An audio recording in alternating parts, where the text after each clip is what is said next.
final speaker for this session will be Marian Maxey, who's going to take us on a keratoplasty adventure. So I think you've got questions for us, so hopefully you've got your phones ready to answer some questions.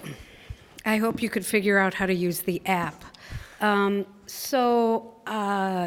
Thank you, Sanjay, for giving me this opportunity. I want to talk to you today about PK failure and a dense cataract in a patient with a history of post-LASIK ectasia. These are my financial disclosures, none of which really apply.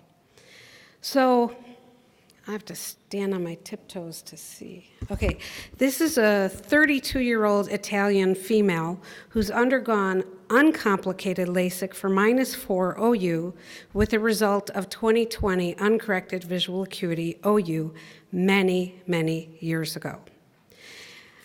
Approximately 4 years later, she developed migraines and was prescribed Topamax and presented to our office with a pressure of 40 OU because apparently she'd been given the wrong dose of Topamax by the pharmacy.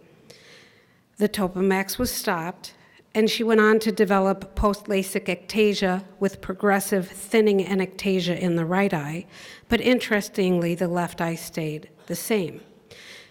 She was contact lens intolerant in the right eye, so eventually she underwent a PK. She does well with glasses and contact lenses, despite 5 1/4 diopters of orthogonal astigmatism that is against the rule. Over the next 12 years, the patient has 2 rejection episodes that were treated aggressively with oral, topical, and IV steroids. She did fine. She comes back, and the patient presents with the following: visual acuity in the right eye of count fingers, and visual acuity of 20/25 in the left eye with a manifest refraction that has not changed over the past 10 years of -1075 plus 525 OD and -350 OS. She has diffuse corneal edema in the right eye with a dense cataract. Her left eye, the cornea is clear. She has 1+ NS. So what's the next step? This is what she looks like. Get your phones out, get your apps ready, and here's the question. What is the next step? You know, you've heard Dr. Terry, you've heard Dr. Price, you've heard the leaders in the field. Do we repeat the PK and do open sky cataract surgery? Do we do DSEC only and then cataract surgery? Do we do DMAC only and then cataract surgery? DSEC with cataract surgery, DMAC with cataract surgery, and then we'll talk about a toric IOL. So vote on the following. Can you show that? There we go. So what's the next step?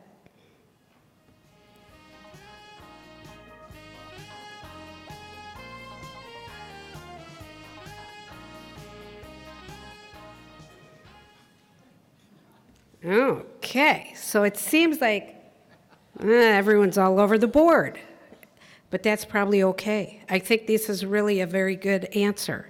So the next question is, well, about what you should do. So I'm going to tell you what I did. I did cataract surgery with an Invista toric IOL and DMAC, and this is a short version of that surgery. And here we're putting in the IOL, positioning the IOL, making the pupil smaller, injecting the pre-stained, pre-cut, preloaded DMAC tissue, tapping, tapping, tapping, unfolding it, following Frank's suggestion, injecting 20% SF6, and thought we did pretty good. So here's the patient one day post-op, and I'm thinking, all right, this is great. She's seeing pretty well, and I'm pretty happy. And here's the patient at 1 week post-op. because, as Dr. Price said, many of these DMECs detach. So here we have, at the Slit Lamp, following Dr. Terry's procedure with a butterfly needle, we're going in and rebubbling the patient at the Slit Lamp. And Dr. Terry's, I think, published this technique of using a butterfly needle. And there you can see the rebubbling. And she's not blocked or anything. And here she is, post-op, day 1 of rebubbling, and she did really well. With 1 rebubbling, just with air, she did great, and we got lucky. At post-op week 3, the cornea was clear. Her vision in the right eye was 20/20, and the left eye 20/25, with a manifest refraction of -2.25 plus 250 OD and -350 OS. So she was 20 happy, and I was even more happy.